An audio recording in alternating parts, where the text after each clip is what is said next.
ইমান দিনে আমাৰ চৰকাৰৰ যেতিয়া কোনোবা এজন কৰ্মচাৰী মৃত্যু হয় গোটেই কম্পেনচনেট যেটো টকা অকল ঘৈণীয়েক গৰাকীয়ে পাইছিল এতিয়া আমি নতুনকৈ এটা ব্যৱস্থা কৰিব খুজিছো যে 20% বৃদ্ধ দেউতাক মাকে পাব 80% হে ঘৈণীয়েক গৰাকীয়ে পাব কাৰণ নহলে কেতিয়াবা মই দুখো দিব নোৱাৰো বহুত যুৱক যুৱতী ডেকা বয়সতে কেতিয়াবা এক্সিডেন্ট আদিত মৃত্যু হয় স্বাভাৱিকভাৱে ঘৈণীয়েক গৰাকীয়ে কৰবাত বিবাহ পাশত আবদ্ধ হয় এটো কোনো বেয়া কথা নহয় আমি তাক ভাল বুলিয়ে কওঁ কিন্তু যেতিয়া ছোৱালীজনী বেলেগ এটা পৰিয়ালত গুচি যায় বৃদ্ধ দেউতাক মাকৰ মৃত লৰাজনৰ দেউতাক মাকৰ খুব কষ্ট হয় আমি অসম চৰকাৰত কি কৰো কম্পেনচনেট এপইন্টমেন্ট আমি বন্ধ কৰিছো কিন্তু এজন ব্যক্তিৰ চাকৰিৰ সময়ত মৃত্যু হলে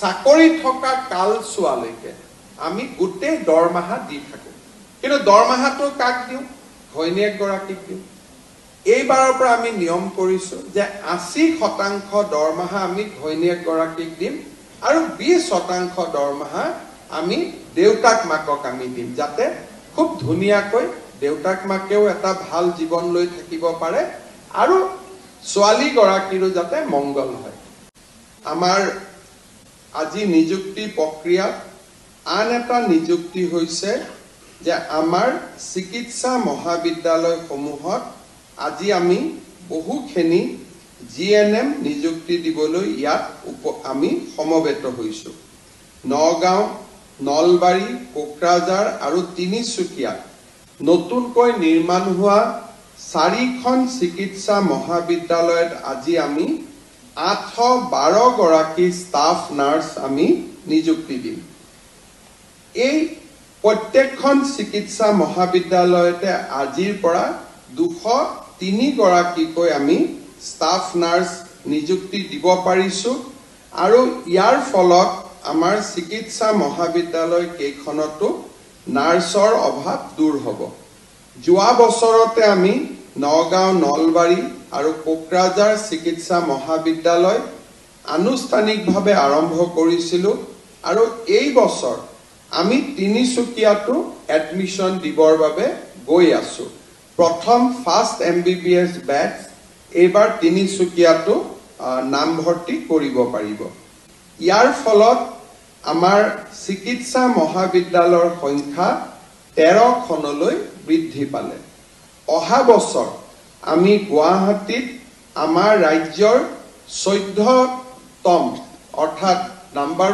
14 মেডিকেল কলেজখনো গুৱাহাটীত আমি আৰম্ভ কৰিম যাক আমি প্ৰাগজ্যোতিষপুৰ মেডিকেল কলেজ বুলি ইতিমধ্যে নামাকৰণ কৰিছো অৰ্থাৎ অহা বছৰলৈ গৈ আমাৰ অসমত 14খন চিকিৎসা মহাবিদ্যালয় হ'ব আৰু তাৰ পৰৱৰ্তী বছৰত একেলগে আমি অসমত বঙাইগাঁও চৰাইদেউ আৰু বিশ্বনাথ আমি আৰু 3খন চিকিৎসা মহাবিদ্যালয় 2026 চনত আমি আৰম্ভ কৰিব পাৰিম 2025ত এখন প্ৰাগজ্যোতিষপুৰ অৰ্থাৎ অসমৰ 14তম চিকিৎসা মহাবিদ্যালয় হ'ব আৰু 2026 চনত আমি 3খন আৰু নতুন চিকিৎসা মহাবিদ্যালয় বিশ্বনাথ চৰাইদেউ আৰু বঙাইগাঁৱত আমি আৰম্ভ কৰিব পাৰিম এতিয়া মই শেষত এটা বিশেষ কথাৰে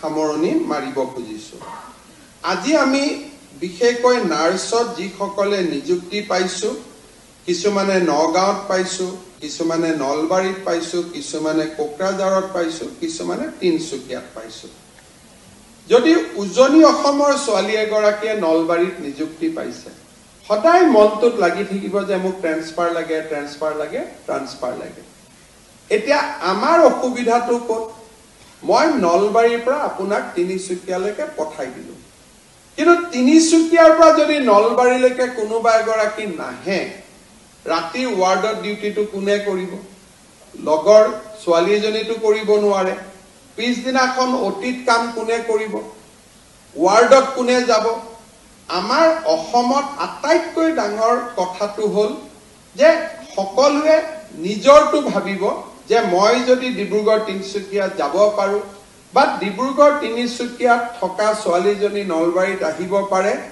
আমি ভাবো যে আমাৰ কামটো হৈ গল চৰকাৰেও আনিব খোজে চৰকাৰৰো কোনো আপত্তি নাথাকে কিন্তু কোনোবা এগৰাকী যদি তাত নাযায় আমি মেডিকেল কলেজখন কেনেকৈ চলাম আজি ইয়াত আমাৰ মেডিকেল কলেজৰ প্ৰিন্সিপাল সকল বহি আছে সুপাৰিনটেণ্ডেণ্ট সকল বহি আছে এগৰাকী নাৰ্ছ ট্ৰান্সফাৰ হৈ গলেও এগৰাকী ডক্টৰ উইদাউট ৰিপ্লেচমেন্ট ট্ৰান্সফাৰ হৈ গলেও তেওঁলোকৰ বহুত কষ্ট হয় হস্পিটালখন চলাব নোৱাৰা হৈ যায় সেইকাৰণে মই গোটেই ছোৱালীসকলক অনুৰোধ কৰিম যে অসম চৰকাৰে নতুন এটা ব্যৱস্থা আৰম্ভ কৰিছে 2 অক্টোবৰৰ পৰা আৰম্ভ কৰিম অৱশ্যে নতুন আজি চাকৰি পোৱা সকলৰ কাৰণে এটো খোলা নাথাকিব এবছৰ পিছৰ এই ব্যৱস্থাটো আমি ল'ব পাৰিম যে কোনোবাই যদি কৰবাত যাব খোজে দুইজনী ছোৱালীৰ মাজত কথা পাতি লওক তিনিচুকীয়াৰ পৰা কোকৰাঝাৰত অহা গৰাকী কোকৰাঝাৰৰ পৰা তিনিচুকীয়াত অহা গৰাকী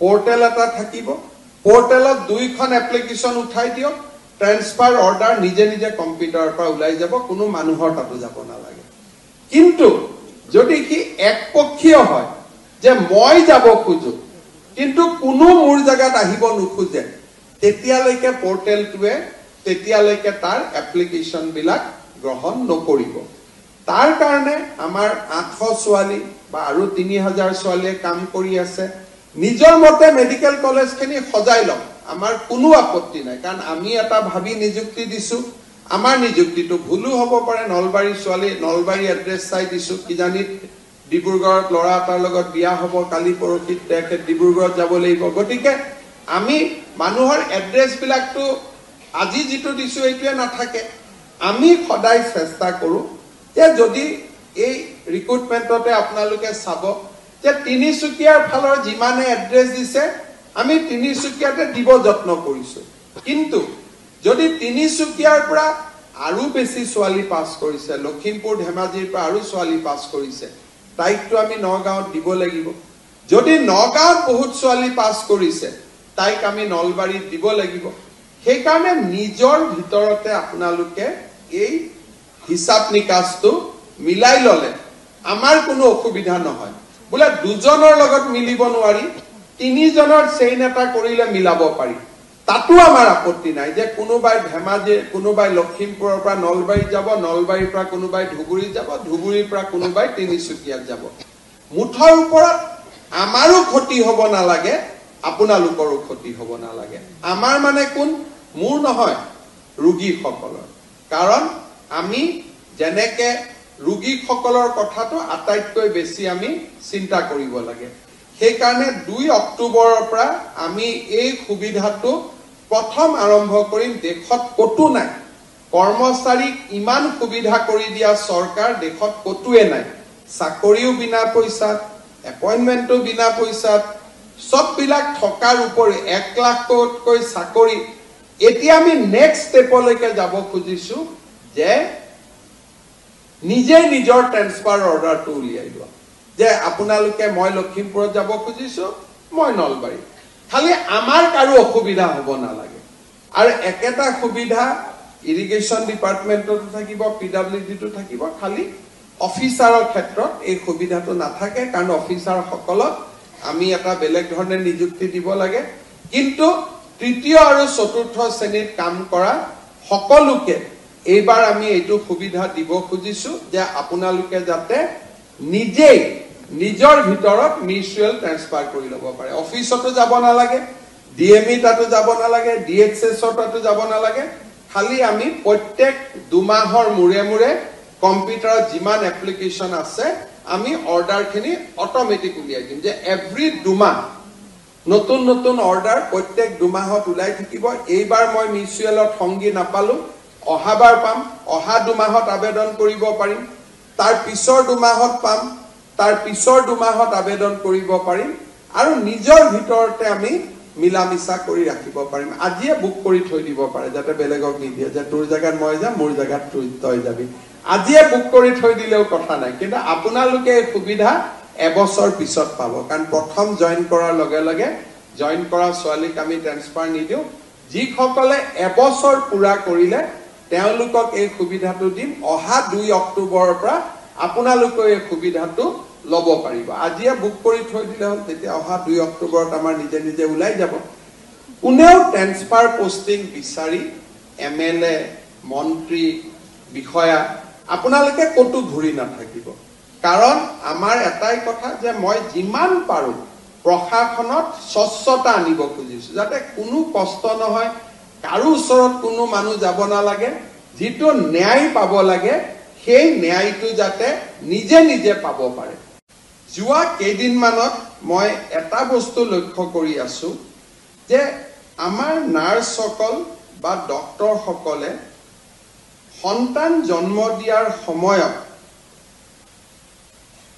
যিখিনি প্ৰটোকল, সেই প্ৰটোকলবিলাক ভাল কৰি নমনা কাৰণে আজিকালি মই গাঁৱে ভূঞে গ'লেই এবিধ নতুন ৰোগীক দেখা পোৱা আৰম্ভ হৈছো। কি বুলি কয় PH আমাৰ যে জন্ম হলে চেলিব্ৰেল পালচি। আজিকালি আগতে মইতো অসমত মোৰ ৰাজনীতি কৰা 24-25 হৈ গ'ল, বছৰ হৈ গ'ল, গাঁৱে ভূঞে ঘূৰি থাকো।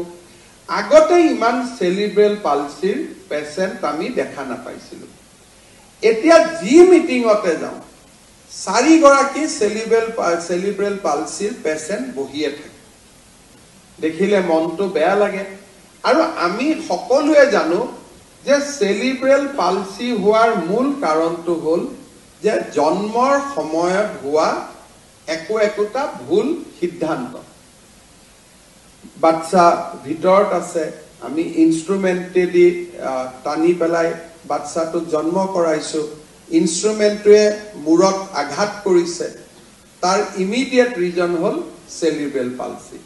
সন্তানটো আমি মাৰ গৰ্ভৰ পৰা উলিয়াই আনিছো, নাৰ্ছ গৰাকীয়ে যেনেকে ধৰিব লাগে তাত নধৰি মূৰত বেছি প্ৰেছাৰ দি দিছো, বাচ্চাটোৰ কি হৈছে? চেলিব্ৰেল পালচি হৈছে। বহুত ৰিজনৰ ভিতৰত মই ভাবো যে জন্ম দিয়াৰ সময়ত খুব সূক্ষ্মভাৱে মৰম কৰি যি ধৰণে আমি জন্ম দিয়াব লাগে তেনেধৰণে আমি জন্মত সহায় কৰিব নোৱাৰাৰ কাৰণে দ্ৰুত গতিত আজি আমাৰ অসমত চেলিব্ৰেল পালচিৰ পেচেণ্ট বাঢ়ি গৈ আছে। ল'ৰা ছোৱালীবিলাকক দেখিলে মনটো একেবাৰে বেয়া হৈ যায়। ইমানে তেওঁলোক কষ্টত থাকে, মাক বাপেকৰ কাৰণে আৰু কষ্ট বেছি, না ধৰিব নাই এৰিব।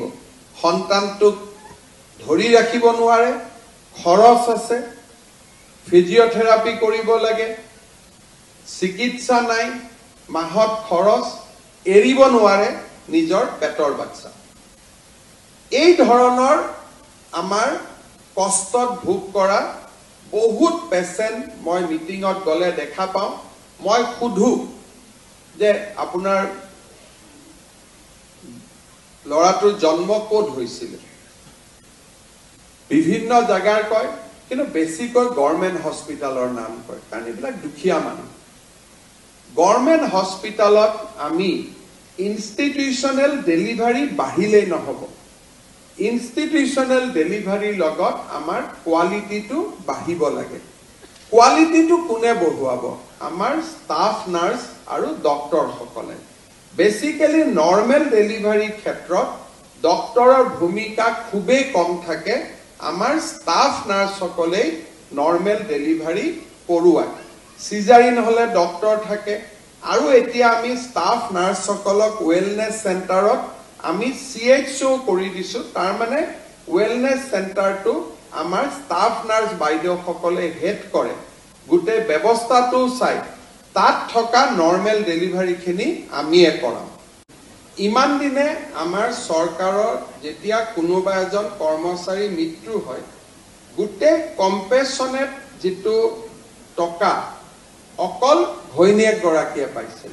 এতিয়া আমি নতুনকৈ এটা ব্যৱস্থা কৰিব খুজিছো যে 20% বৃদ্ধ দেউতাক মাকে পাব, 80%হে ঘৈণীয়েক গৰাকীয়ে পাব। মই যোৱা 3-4 বছৰ লোক নিৰ্মাণ বিভাগৰ মই মন্ত্ৰী হৈ আছো, মুখ্যমন্ত্ৰীৰ লগতে আৰু মই দেখা পাওঁ যে আমাৰ বহু সময়ত ইঞ্জিনিয়াৰ সকলে ঠিকাদাৰ সকলৰ ওপৰতে নিৰ্ভৰশীল হৈ থাকে, সাইট ভিজিট একেবাৰে কম থাকে, আৰু আনকি বহুত সময়ত এষ্টিমেট আদিও আমি নিজে চোৱাৰ অভ্যাসটো আমি কমাই পেলাওঁ। যেতিয়া এটা ৰাস্তাৰ মাজত পানী জমা হয়, তেতিয়া আমি বুজি পাব লাগিব যে ইয়াত ইঞ্জিনিয়াৰৰ কোনো তেওঁলোকৰ কন্ট্ৰিবিউশন দিয়া নাই। কাৰণ যেতিয়া ৰাস্তা এটা বনাব, মাজটো সদায় ওপৰত থাকিব আৰু মাজৰ পৰা পানী দুইটা সাইডলৈকে নিগৰিত হ'ব লাগিব। তাক আমি কেম্বাৰিং বুলি কওঁ। কেম্বাৰিং আমাৰ সাবজেক্ট আছে, আমি ভালকৈ পঢ়ো। কিন্তু আপোনালোকে এতিয়া গুৱাহাটীতো যদি ৰাস্তা ঘাটবোৰ চাব যায়, দেখিব যেটো পথ হল হৈছে ৰাস্তাৰ মাজত হৈছে। তাৰ মানে আমি ইয়াতে ঠিকাদাৰ সকল আহিছে আৰু তেওঁলোকে যেনেকে ৰাস্তা বনাই দিছে তেনেকে আমি চাইছো, আমি নিজৰ অভিযান্ত্ৰিক যেটো মূল্য সেইটো তাত আমি নিয়োগ কৰা নাই। ঘৰৰ নিৰ্মাণতো আমি দেখা পাওঁ যে বিল্ডিংটো ৰং আদি হৈ থাকে, কিন্তু নিৰ্মাণৰ সময়তে বহুত বিলাক ক্ৰেক আমি দেখা পাওঁ। তাৰ মূল কাৰণটো হ'ল যে আমি নিৰন্তৰ তাত ভিজিট নকৰা কাৰণে কিমান বালি দিছে, কিমান সিমেন্ট দিছে, কিমান পানী মাৰিছে আমি কোনেও নাচাওঁ। শেষত ৰংটো দি দিয়াৰ পিছতেই ভিতৰত গোটেইখিনি কথা সোমাই যায়। উদ্বোধনৰ দিনাখন কোনেও একো গম নাপায়, দুদিন পিছত বিল্ডিং বিলাকত ক্ৰেক ওলাব ধৰে। ইয়াৰ ফলত আমাৰ ক্ষতিটো হয় কি যে এটা ৰাস্তা নিৰ্মাণ কৰোতে আজিকালি 1 কিলোমিটাৰ ৰাস্তা বনাওতে প্ৰায় 1.5 কোটি টকা লাগে।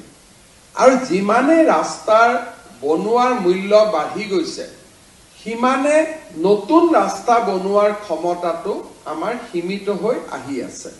কাৰণ এটা ৰাস্তা যদি বনাব 1.5 কোটি টকা লাগে, তেতিয়ালে 100 কোটি টকা খৰচ কৰিও আমি 100 কিলোমিটাৰ ৰাস্তা বনাব নোৱাৰো।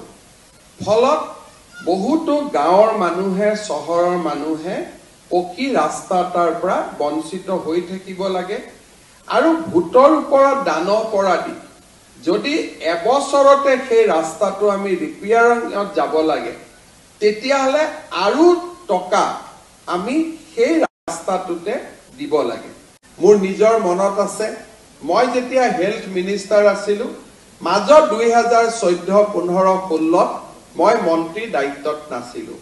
17-16 চনত যেতিয়া মই স্বাস্থ্য মন্ত্ৰী হওঁ নতুনকৈ, তেতিয়া মই দেখা পাওঁ যে মোৰ দিনত যিমান বিলাক ভাল কাম আৰম্ভ হৈছিল তাৰ 90% কাম 2 বছৰত নোহোৱা হৈ গৈছিল। এটা ডাঙৰ কাম আছিল স্বচ্ছ নিযুক্তি, কিন্তু সেই সময়ত আনকি নাৰ্ছৰ নিযুক্তিটো মানুহে টকা পইচাৰ ঘটনা কৰিবলগীয়া হৈছিল। স্বচ্ছতা এক প্ৰকাৰ নোহোৱা হৈ গৈছিল। আজি মই পুলিচ CRP লগাই যদি কবাত বাল্য বিবাহ বন্ধ কৰিছো, যিদিনাখন আমিবোৰ নাথাকিম সিদিনাখন মানুহ আকৌ বেক টু স্কোয়াৰ হৈ যাব, য'ত আছিল তালৈকে ঘূৰি আহিব। কিন্তু মানুহৰ মন মগজুত আমি যদি এবাৰ সুমুৱাই দিব পাৰো যে বাল্য বিবাহ এটা ভুল কথা, যদি মানুহৰ সাইকোলজিটি সোমাই যায়, তেতিয়া কি জেনাৰেশন টু জেনাৰেশন কি থাকি যায়। আজিৰ জেনাৰেশনে আজি যদি ছোৱালীজনীয়ে ভুলতে সন্তান জন্ম দিলেও দ্বিতীয়টো সন্তান জন্ম দিওতে তেখেতে বহুতবাৰ চিন্তা কৰিব। নিজৰ ভনীয়েকক গৈ পৰামৰ্শ দিব যে কম বয়সত বিয়া পাতিব নালাগে, আৰু ঠিক বয়সত বিয়া পতাও পৰামৰ্শ দিয়াটো আমাৰ আৰু এটা কাম, যাতে এগৰাকী ছোৱালী আটাইতকৈ স্বাস্থ্যৰ ফালৰ পৰা আটাইতকৈ যিটো সময়ত সুস্থ হৈ থাকিব, সেইটো সময়তে যদি সন্তান জন্ম দিয়ে তেতিয়াহলে আমাৰ নিগেটিভ কোনো ইম্পেক্ট কৰিব নোৱাৰে। আজি 812 গৰাকী যি ষ্টাফ নাৰ্ছ নিযুক্তি হ'ব, আপোনালোকে প্ৰতিটো দিনতে গৰ্ভৱতী মহিলাক সাক্ষাৎ কৰিব লগ পাব আৰু গৰ্ভধাৰণৰ আৰম্ভণিটো লগ পাব। আপোনালোকে শিকি অহা কথা বতৰাবিলাক তেখেতসকলক যদি শিকাব পাৰে, তেখেতসকলক বুজাব পাৰে, তেতিয়া আমি অসমত বাল্য বিবাহো আমি ৰোধ কৰিব পাৰিম। সুস্থ সময়ত আমি বিয়া পতাৰ এটা পৰিৱেশ নিৰ্মাণ কৰিব পাৰিম আৰু তেতিয়া আমাৰ মেটাৰনেল মৰ্টেলিটি আৰু ইনফেন্ট মৰ্টেলিটিও আমাৰ বহু পৰিমাণে কমি যাব। By 1/10 of a Bihar, that is the third correction. So these are the three corrections we are making. Madhuri Bottanawala bill ready watching. So that bill is under circulation, sir, and hopefully next cabinet we will be able to. Or mini tribal. Both are in the same. Jatna jaldi hai. Yes. Next cabinet. Yes. The general value is 6 rupees, but we put a sunset clause also that. We have to put a sunset clause means नहीं तो आज से enforcement शुरू हो जाएगा. So that is why we have put some department, but they said this thing. That in 2020 the general value is 6 rupees.